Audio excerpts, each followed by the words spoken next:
오디오룸에서 스피커 최적 설치 위치에 대해서 설명하겠습니다. 오픈 공간에서는 직접음만 존재하므로 음악이 아주 드라이한 느낌이 듭니다. 그러나 리스닝룸에서는 반사음이 있으므로 음량감이 커지고 또 공간감과 잔향감도 생깁니다.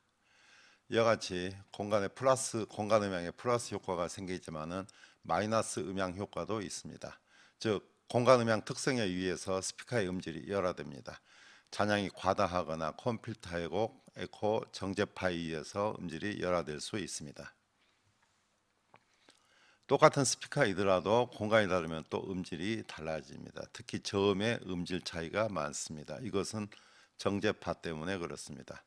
그리고 스피커 설치 위치와 청취 위치에 따라서도 정제파 발생 상태가 달라지므로 음질이 달라집니다. 여기에 노래방 전화 상담 예를 하나 보겠습니다. 교회 음향 엔지니어인데 지인이 노래방을 오픈해서 가봤습니다. 작은 방은 되게 작고 큰 방은 두세 배 정도 큽니다. 시스템은 똑같은데 작은 방에서는 베이스가 굉장히 크게 들리고 베이스가 너무 크니까 앰프의 로우를 약간 컷을 해놨습니다. 그런데 큰 방은 작은 방에 비해서 베이스가 풍부하게 들리지 않습니다. 시스템은 똑같은데 작은 방과 큰 방에서 음이 다르게 들립니다. 그 이유는 방의 크기나 형태가 다르면 공진 주파수 특성이 달라지므로 같은 스피커이더라도 방에 따라서 저음의 음질이 달라집니다. 저음의 음질은 방의 공진 주파수 특성으로 결정이 됩니다. 이 내용은 이 영상을 참조하시기 바랍니다. 일반적으로 스피커의 특성을 측정할 때 무향실에서 스피커 앞 1m 지점에 마이크를 설치해서 측정을 합니다. 이와 같은 특성이 얻어졌는데 실제로 우리가 스피커를 청취할 때는 1m 지점이 아니고 실내 반사음이 또 무수히 많습니다. 따라서 이와 같은 특성이 이렇게 변해버리는 것입니다. 정제파의 음압 분포 보겠습니다. 1차 공진 주파수는 음파의 2분의 1 파장이 실내의 길이와 같은 주파수에서 발생이 됩니다. 예를 들면 폭이 3.4m이면 50Hz에서 공진이 발생이 됩니다. 50Hz의 파장은 6.8m이고 이 파장의 2분의 1이 3.4m와 일치하면 공진이 발생이 됩니다. 공진이 발생이 되면 음압 분포가 이렇게 형성이 됩니다. 중앙에서는 음압이 제로이고 벽에서는 최대가 됩니다. 즉 50Hz 음을 재생을 하면 중앙에서는 음이 들리지 않고 벽에서는 굉장히 크게 들립니다. 같은 방에 있으면 모든 자리에서 같은 크기로 음이 들려야 하는데 정제파 때문에 청취 위치에 따라서 들리는 음의 크기가 전부 다릅니다. 중앙에 있는 사람은 음이 들리지 않고 벽 쪽에 있는 사람은 음이 아주 크게 들립니다. 만약 정제파가 발생되지 않으면 모든 위치에서 균일한 음압 분포를 나타낼 것입니다. 자, 1차 공진 주파수는 중앙에서 들리지 않고 2차 공진 주파수는 최대가 됩니다. 3차는 또 최소가 됩니다.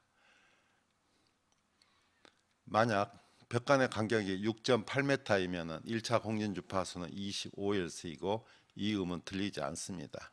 그리고 2차 공진 주파수 50Hz는 아주 크게 들리고 또 75Hz는 들리지 않게 됩니다.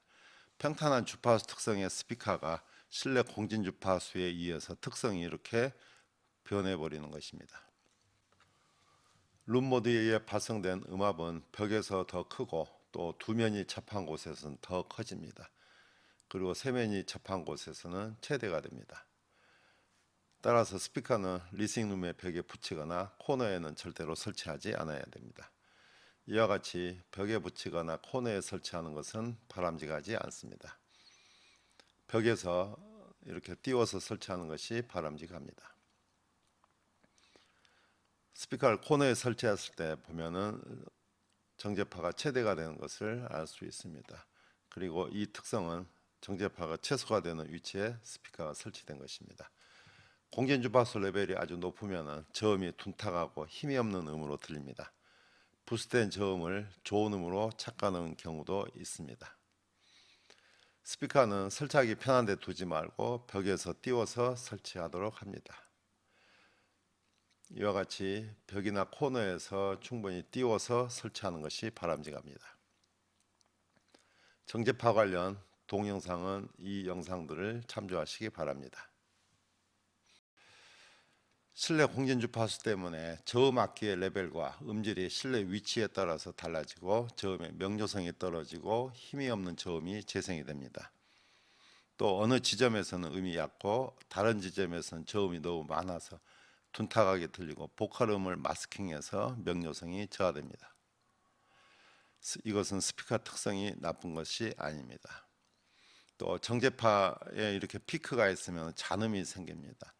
음이 정지되고 난 뒤에도 방에 의해서 이렇게 진동이 지속이 되는 것입니다. 이것을 링잉이라고 합니다. 링잉이 없는 킥드럼 음과 링잉이 있는 킥드럼 음을 들어보시기 바랍니다.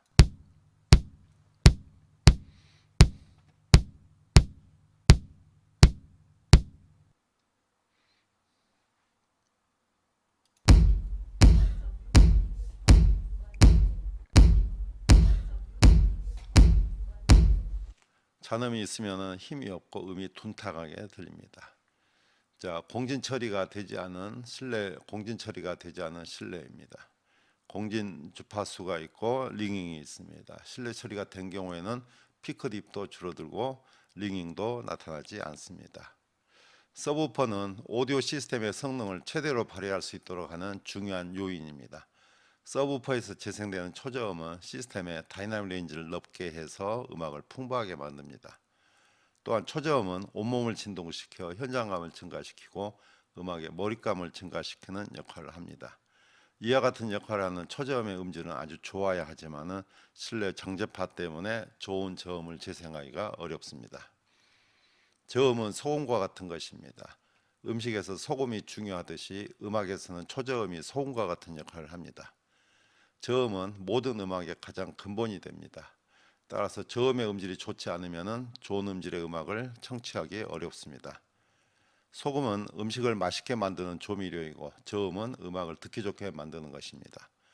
소금은 좋은 조미료이지만 부족하거나 과하게 사용하면 음식 맛을 망가뜨리게 됩니다. 음악에서도 저음도 마찬가지고 저음이 부족하거나 과하면 음악의 음질을 망가뜨리게 됩니다. 룸 튜닝이란 리스닝룸의 음향 특성에 의해서 스피커 특성이 변형된 것을 원래 스피커 특성으로 보정하는 작업을 말합니다. 룸 튜닝 방법은 음향적인 룸 튜닝이 있고 정기적인 룸 튜닝이 있습니다. 음향적인 룸 튜닝은 이렇게 5가지가 있는데 여기에서는 4번째, 5번째를 설명하겠습니다. 즉 정제파가 최소가 되는 위치에 스피커를 설치하고 또 정제파가 최소가 되는 위치에 청취 지점을 찾는 것입니다. 스피커와 청취 위치를 벽에 이렇게 붙여놓으면 음압이 최대가 됩니다.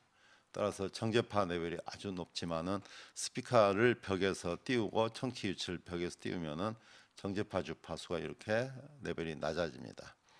또 스피커를 중앙에 놓으면은 정제파 음압이 최대가 되고 이 지점에 놓으면 약간 줄어듭니다. 그리고 노드 지점에 설치하면 정제파가 발생이 되지 않습니다.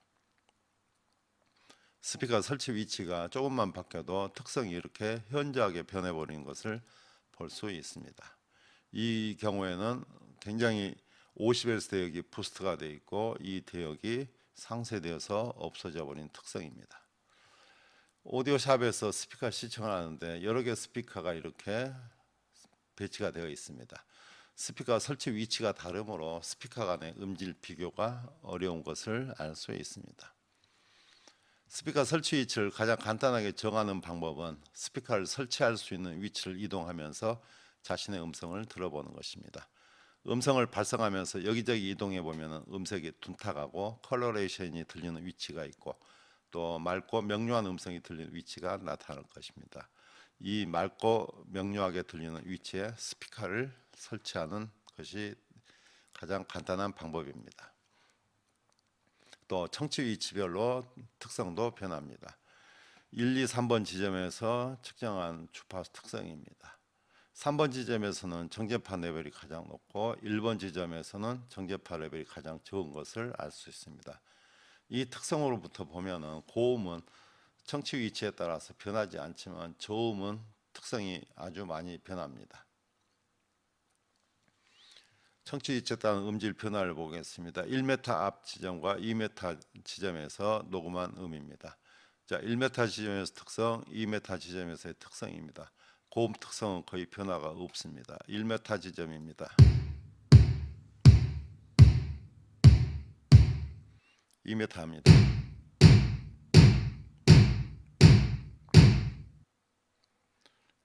1m입니다.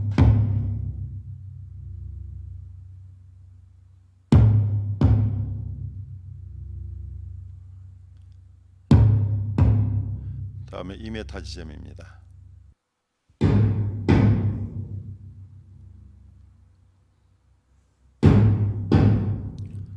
이렇게 청취 위치가 조금만 변해도 저음의 음질 변화가 아주 많은 것을 알 수 있습니다. 음향적으로 완벽하게 튜닝이 되지 않으면 이퀄라이저로 보정하는 방법이 있습니다. 이퀄라이저로 튜닝하기 전에는 반드시 음향적인 룸 튜닝이 되어 있어야 합니다. 그렇지 않으면 보정 효과가 없습니다. 즉 실내 흡음 처리, 스피커의 최적 위치, 최적 청취 위치가 결정된 다음에 이퀄라이저로 튜닝을 하는 것입니다. 오디오 시스템에 이퀄라이저가 이렇게 삽입이 되어 있습니다. 먼저 리싱룸을 흡음 처리하고 베이스 트랩으로 최적화를 하였습니다. 흡음 처리 전에는 플러트 에코도 발생되고 반사음이 무수히 많습니다. 이것을 흡음 처리 후에는 플러트 에코도 없어지고 반사음도 이렇게 많이 줄어든 것을 볼 수 있습니다. 찬양 시간은 0.64초에서 0.28초로 감소가 되었습니다. 또 흡음 처리 후에는 이 링잉도 사라지고 없습니다. 음향적인 룸 튜닝이 된 다음에 이퀄라이저로 튜닝을 하는 것입니다. 튜닝하는 방법은 피크는 이퀄라이저로 컷을 하고 딥은 부스트를 하는 겁니다. 이와 같은 특성이 얻어졌을 때 이 공진 주파수를 이퀄라이저로 컷을 하고 딥은 부스트를 하는 겁니다. 이렇게 해서 평탄한 특성으로 보정을 하는 것이 이퀄라이저를 이용한 보정 방법입니다. 이퀄라이저를 적절하게 잘 활용하면 음질을 향상시킬 수 있는 것은 사실이지만 음질을 조정하는 만능 기계로 생각하면 안 됩니다. 자, 매일 상담 사례 하나 보겠습니다. 70평 정도 되는 노래방입니다. 이음만 유독 소리가 증폭되어 울립니다. 여기서 이음은 165Hz입니다. 공진음 때문에 그런 것 같은데 EQ로 보정이 가능한지요? 그러면 어느 주파수를 커트해야 공진음 현상이 감소될 것지 고민입니다. 자, 공진 주파수를 컷을 했습니다. 이렇게 컷을 했는데 이렇게 컷을 해서 평탄하게 만들어졌는데 링잉은 없어지지 않습니다. 따라서 음질이 향상되지 않기 때문에 반드시 이퀄라이저로 튜닝하기 전에는 룸 튜닝을 해야 됩니다. 이퀄라이저는 음질을 열화시키므로 사용하지 않는 것이 좋다고 하는 의견도 있습니다. 이퀄라이저를 오디오 시스템에 삽입하면 불필요한 회로를 통과하는 것이므로 이퀄라이저가 없는 상태보다 조금이라도 음질 열화가 되는 것은 사실입니다. 그러나 이퀄라이징한 후의 음질이 전보다 좋지 않은 것은 보정 방법이 적절하지 않기 때문인 경우가 많습니다. 이퀄라이저로 튜닝하기 전에 또 음향적인 룸 튜닝이 되어 있지 않으면 이퀄라이저 보정 효과는 없습니다. 오디오 애호가들의 가장 큰 고민은 공간이 작은 리싱 룸에서의 정제파일 것입니다. 고가의 스피커를 사용해도 좋은 음질이 재생되지 않습니다. 정제파를 해결하지 않으면 결코 좋은 음을 들을 수 없습니다. 정제파 해결은 오디오 분야에서 제일 어려운 부분이 아닐까 생각이 듭니다. 참고 동영상입니다. 참고 서적으로는 오디오 기술 15, 16, 17장, 18장을 참조하시기 바랍니다.